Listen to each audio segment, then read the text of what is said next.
Welcome back, Illumineers. Uh, for today's Maleficent Monday, we have a ton of cards to go over that was spoiled last week.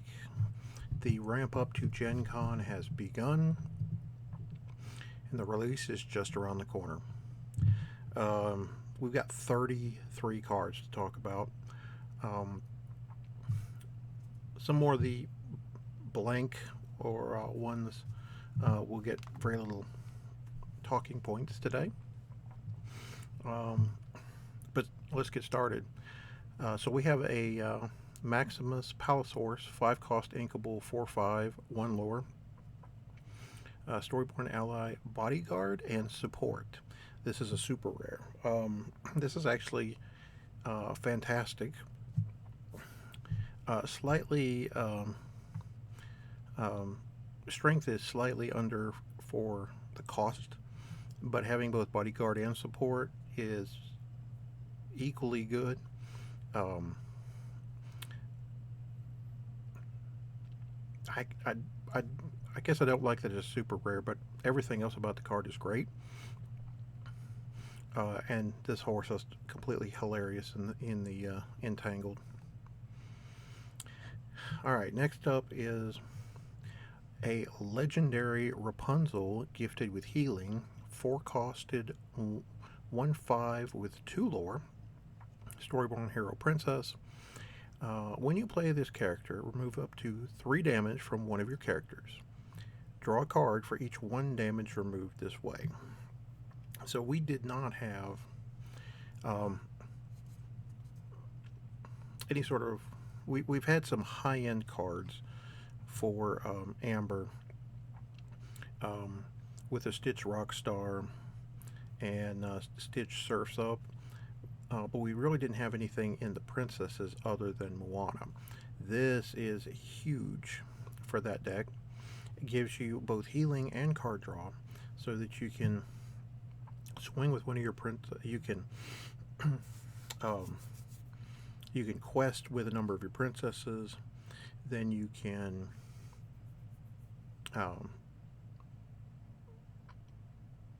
leave one back to try to challenge and banish an opponent's character.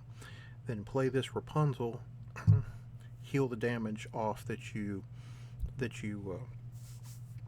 princess just took, and then do the Moana shuffle and ready all your princesses.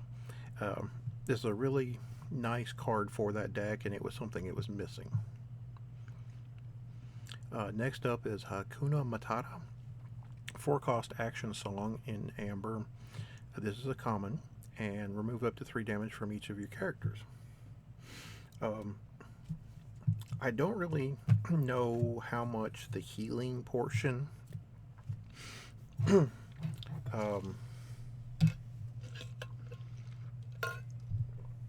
or how good healing is going to be in this game.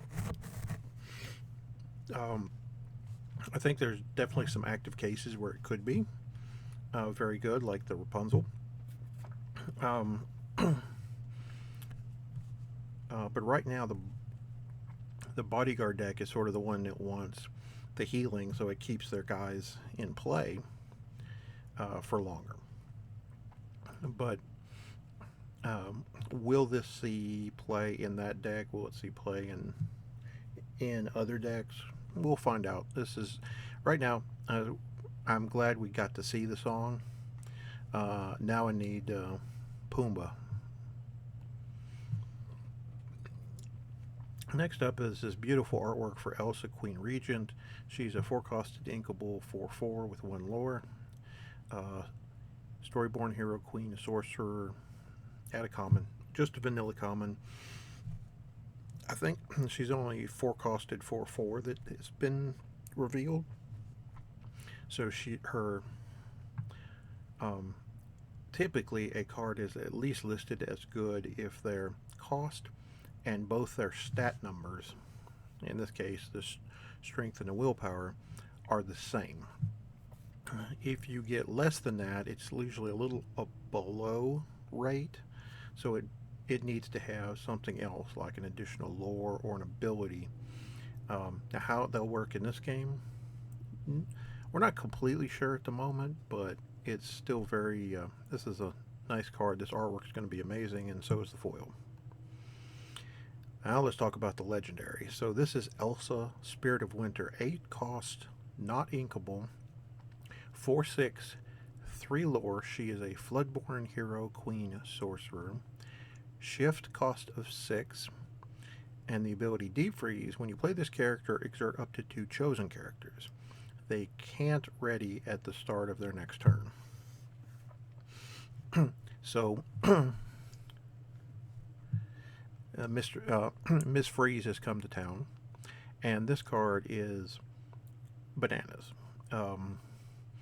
You have multiple Elsas that you can shift this onto, and being able to exert up to 2 characters and keep them from readying next turn gives you unlimited options. You can lock down their high lore targets so they can't quest.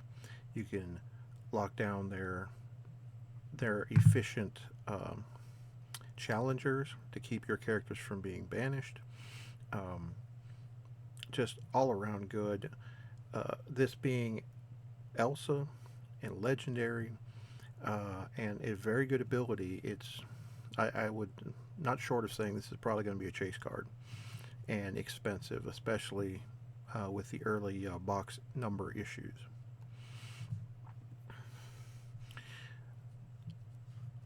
Next up is Marshmallow, which I think I covered in the last video, so I'm going to bypass him.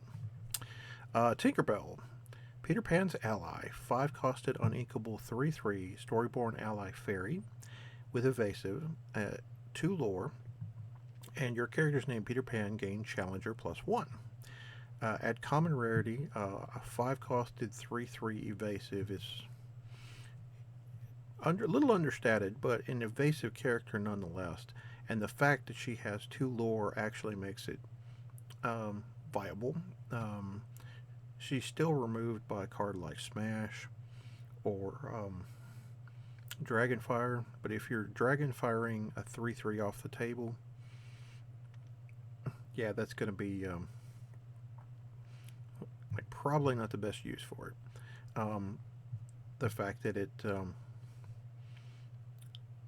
passes an ability to Peter Pan is also very flavorful. I wonder if we'll get another Peter Pan, maybe that gives Tinkerbell an ability. Reflection is a 1 costed Amethyst action song. Look at the top 3 cards of your deck, put them back on the top of your deck in any order. It is an uncommon. This is the cheapest song that we've seen. Knowing the top few cards of your deck is usually fairly useful, depending on what type of abilities you have in your deck, like the Mickey Mouse Detective or the One Jump Ahead, where you basically take the top card and make it a resource. So that way you don't get your best card. But other than that, I can't really find a good use case for this, other than maybe it's decent at finding a good card that you actually need, that you'll draw for next turn. This one's kind of low on my list. If this said do this and draw a card, okay, but it does not, sadly. So there's a whole lot of Emerald cards, and boy did they need it. Duke of Wesselton, Opportunistic Official, is a 1 cost inkable 2/2 with 1 lore. At common, this completes the cycle, so there are 6 1 costed 2/2 with 1 lore in the set. It's a villain, which I think is the most important additional stat, is I think being giving villains more space and more characters buffs up our Hades King of Olympus deck. Flynn Rider, Charming Rogue, is a 2-costed inkable 1/2 with 2 lore. Um, Storyborn Hero Prince. Whenever this character is challenged, the challenging player chooses and discards a card. Uncommon rarity. Um, Again, this is also fitting Emerald's sort of jack of all trades. Things aren't going to go your way when you play against it. Um, Having the 2 lore here, even though it only has 1 strength, really makes your opponent go, do I really want to challenge? Because it's going to cost me a card to challenge. He's very easy to bump off the board. So, but even so, having the 2 lore and this ability means he's going to have a target on his back, whether it's a fire the cannons or whether it's a challenge. So this is all in all a great Emerald card. Next is Genie the Ever Impressive. Unfortunately, he is not. This one's a 2-costed inkable 2/3 with 1 lore common. Basically just a filler. Now we've seen 2 genies. Are we going to get a 3rd genie? Maybe one that we can shift onto one of these other 2. That would be the Ever Impressive. Having a little bigger willpower backside is actually pretty useful here. It doesn't get run over by the 1 drops, and sometimes it doesn't even get run over by the 2 drops. But otherwise, interesting card as a filler. Don't expect long-term play out of it. Artwork is amazing though.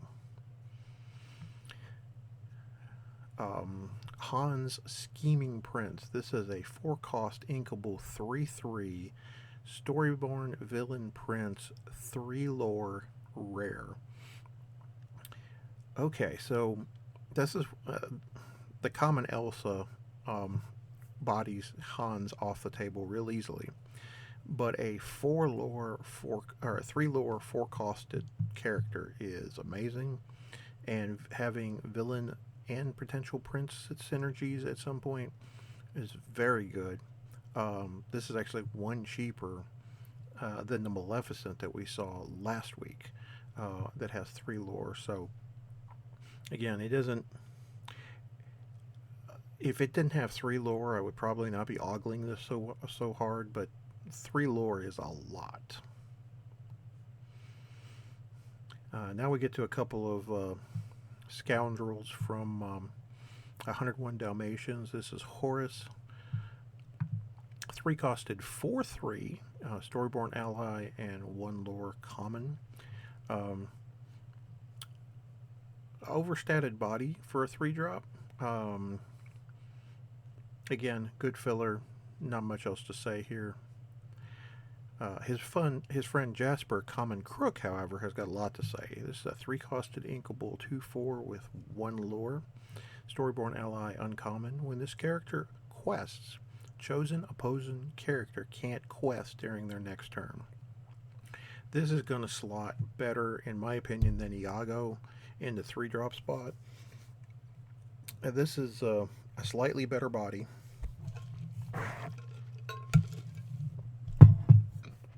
Than Iago. And doesn't necessarily get any of your guys knocked off the table quite as hard, since Reckless basically forces them to challenge. But yeah, I like this card a little better. Now the surprise. So this legendary is John Silver, Alien Pirate from Treasure Planet. Didn't have that on my bingo card. It's nice to see though. 6-costed inkable 5/5 with 2 lore. Storyborn villain, Alien Pirate Captain, holy subtype suit Batman. This one has pick your fights when you play this character and whenever he quests. Chosen opposing character gains Reckless until their next turn. What I like so much about this card is He has an enters play and a whenever he quests ability, which is he's the only character that we've seen so far that does this on play and on questing, which is absolutely amazing. Um, Slightly understated, but with that ability, I understand why. Having two lore is also very good because I'm wanting to quest every turn. Now, reckless can be a detriment here because you're going to be putting him into harm's way every turn, unless you have some way of straightening him. Fan flames, excuse me. Um, but other than that, there's ways you can sequence this um, that is beneficial. You can have bodyguards in play. They can take the heat off John Silver, force them to attack, target a character with reckless that would die or would get banished. Excuse me, I gotta quit using that term. That would get banished if they had to challenge a bodyguard uh, to allow him to continue his lore mining.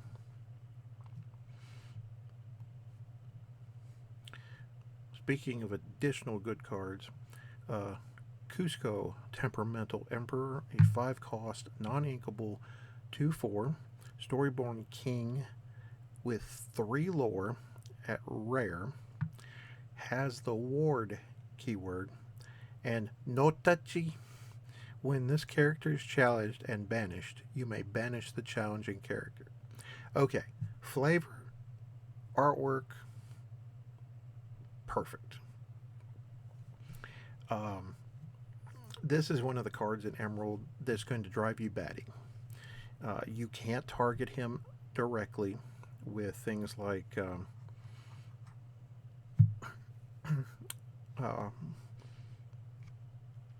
Tinkerbell Giant Fairy, a second ability, um, Dragonfire, anything that you would love to get him off the board with, you're not going to get him off the board with.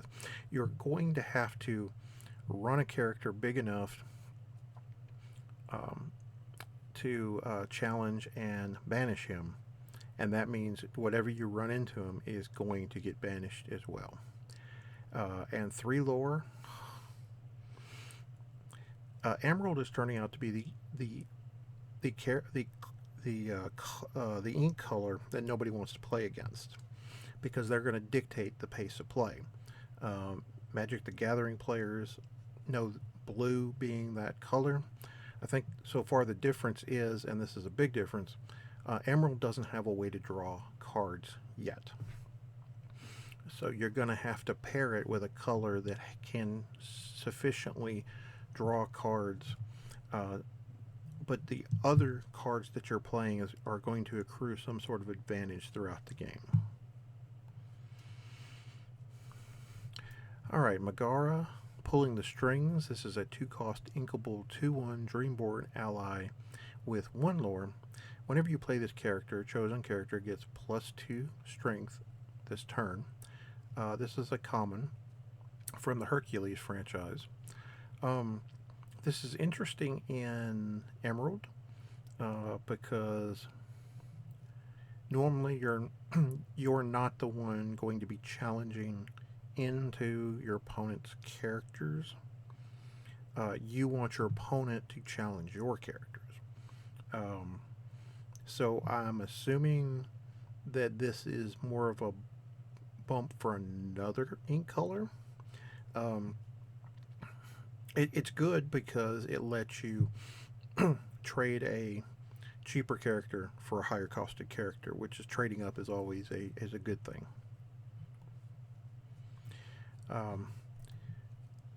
We have the 7th Mickey Mouse in the set, oddly enough. Mickey Mouse Artful Rogue, a 7-costed, non-inkable, 6/5, 2 lore, Floodborn hero, with a shift of 5. Whenever you play an action, chosen opposing character can't quest during their next turn. This is a super rare. So, again,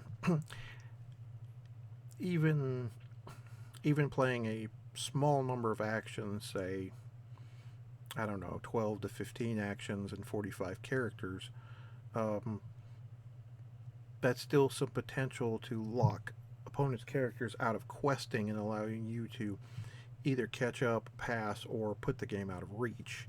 Um, Another fantastic card in Emerald. Now we have a 3-costed action, Do It Again. Return an action card from your discard pile to your hand at rare. So being able to recur action cards is good. Lady Tremaine is a little expensive at 6 for a 1/5 body, where this costs you 3. And with synergies like the Artful Rogue, where you can play Do It Again, return an action to your hand, play another action, stop 2 of your opponent's characters from questing. Then you draw another Do It Again on your next turn, and you can just start looping Do It Agains. And for three ink apiece. That's going to make some interesting lockout moments. Mother Knows Best. This is an action song. Costs 3 uninkable. Return chosen character to their player's hand. Uncommon. So yes, this can bounce yours. Bounce, for those who haven't heard that, is it's this ability is return. It's based off Magic the Gathering term. Boomerang, unsummon. We typically called it bounce because it puts it back in their hand, bounces it to their hand. This is actually a pretty decent ability. I like this as a tempo card, especially when you can play it for free, albeit putting your character in harm's way by doing so. Stampede.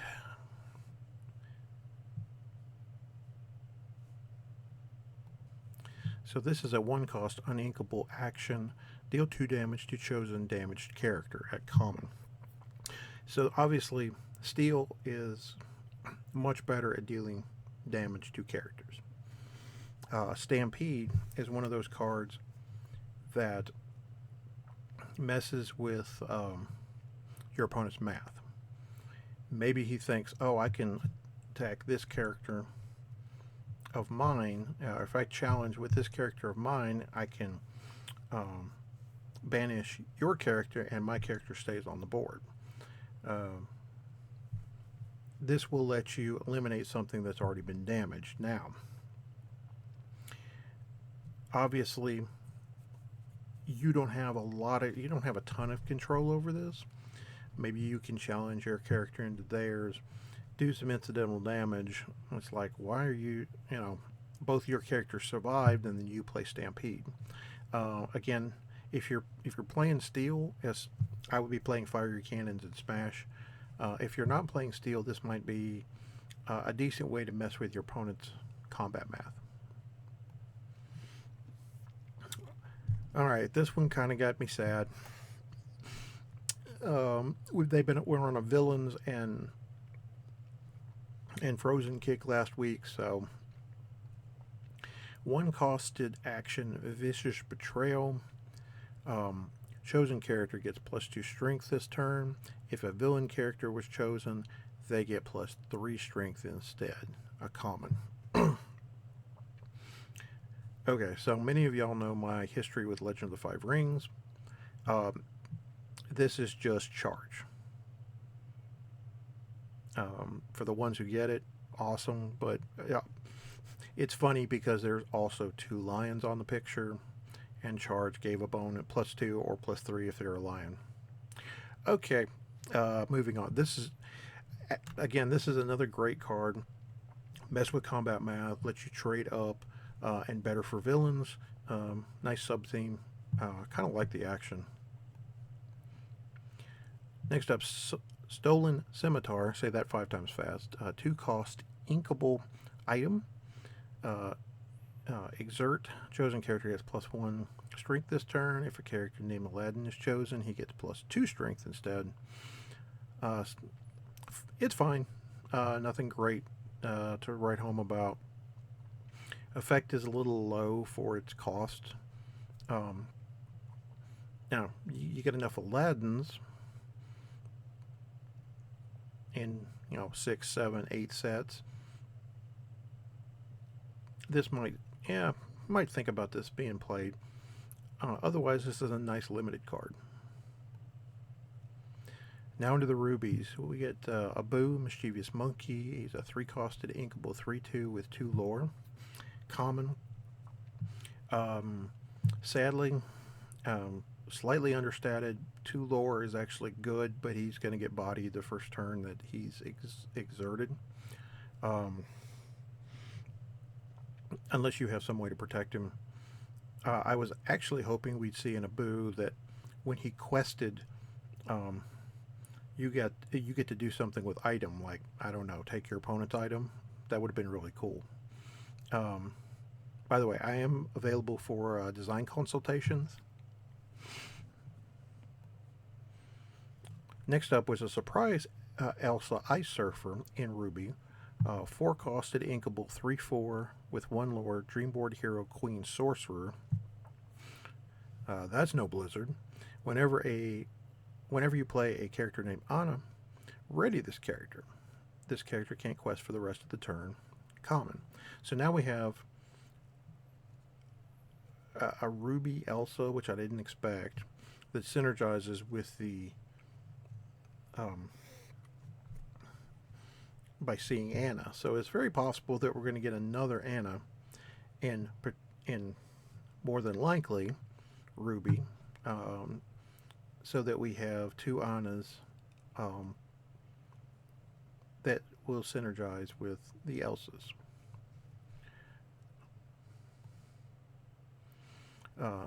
Next up is a 1-costed Minnie Mouse, always classy. 1 strength, 3 willpower, storyborn hero with 1 lore. Common. Basically the Olaf of Ruby. This was actually spoiled last weekend, but we couldn't see all the card. We did get that on last Monday. Alright. What have they done to you, Scar? Scar Shameless Firebrand, 8-costed, not inkable, 6/6, 1 lore, Floodborn Villain King, Shift 6. Whenever you play this character, ready your characters with cost 3 or less. They can't quest for the rest of the turn, and it's a rare. So right now we have, this is the 3rd Scar. We have the red one, that the ruby one, that's a 4-costed 5/3 with 1 lore. You have the sapphire one, that's a 6-costed 5/4 with 2 lore, that shrinks something by that reduces strength by 5. And then you have this, which only 1 lore, does not make a lot of sense. So unless there's some characters that we haven't seen that cost 3 or less, particularly in Ruby, maybe the hyenas. I'm not real fond of this. I really wanted this to be really good, but it's not great, unfortunately, compared to some of the other cards we've seen. Be prepared. 7-costed, not inkable, action song. Banish all characters at rare. Okay, so we have an official board wipe. Okay, board wipe is a term that means I'm going to take all characters on the board are destroyed. In this case, they're banished. 7 cost is a lot, and there's not a lot of cards that cost 7 that you can sing the card for free. Although I would be remiss that the Stitch, funny enough, The 7-costed Surfer. If your opponent's you know, dropped 5, 6, 7 characters in play and you only have Stitch and 2 others, maybe you can Stitch and draw a couple of cards, draw another card the next turn, do some questing with 2 of your characters, um, be prepared with Stitch, and clear the board, and then play out some characters to take advantage. Um, Board wipe, unfortunately, was something that's needed. So, uh, but very interesting. It does fit in this color. All right, next up is the Sapphire cards. This is one I'm very high on. Scepter of Ardendale. This is a 1-cost inkable item. At uncommon, exert, chosen character gains support this turn. When they quest, you may add their strength to another character, a chosen character this turn. Support does so much for letting you trade into bigger characters. Maybe there's a situation where you would have to challenge a character with 2 of your characters to banish it, whereas you can do it with 1 of yours with this and continue to quest and trying to reach your end game. At 1 cost, it's not that difficult to get into play, and this color loves its items, and it does some silly stuff with Ariel Kuzit Collector, I think is her name, that readies every time you play an item. Just some really monster stuff. So this card is, I won't say that this card is a 4 of in every deck, but this card is definitely high on my list for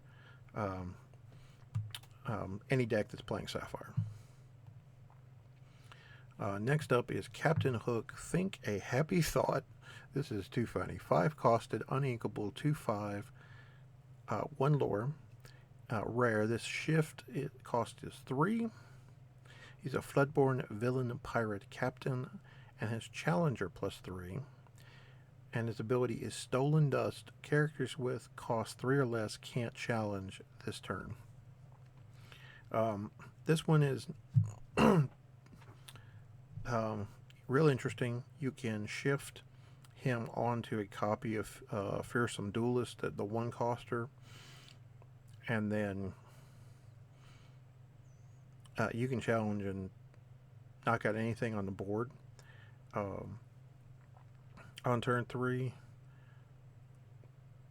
if you went first, then your opponent's not going to be able to swing back into him, so maybe you get a couple of turns questing. 1 lore is not a lot, which is why he's not higher up on the list, but this ability is really kind of strong against lower to the ground decks, maybe like the Stitch Rockstar style decks.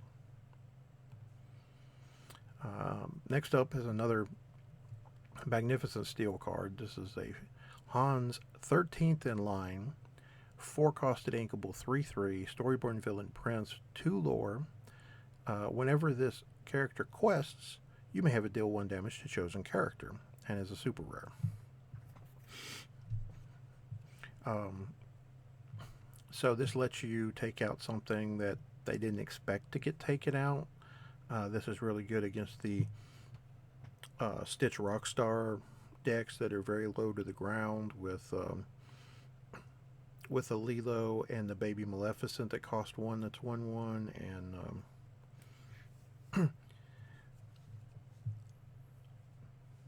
so, and having the 2 lore means that you're going to want to quest with those characters. I see why it's a super rare, because this ability is really dumb. Not as busted as Giant Fairy, but we'll take it. It's more damage. Alright, next to last card. This is A Whole New World, a 5-costed uninkable action song. Each player discards their hand and draws 7 cards. super rare. Alright, so other games have had effects similar to this, Magic the Gathering being the most notable. There was a card called Wheel of Fortune that costs 3 to play that does the same thing.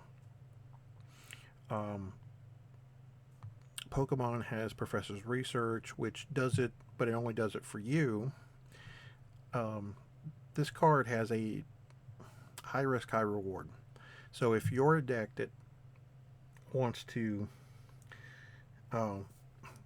empty your hand as fast as humanly possible, get a large board presence where your opponent's playing 2 cards a turn, one for ink and 1 character, or 1 for ink and an item, and then it's going up, dropping a 1 drop, a 2 drop, a 3 drop, and a 4 drop.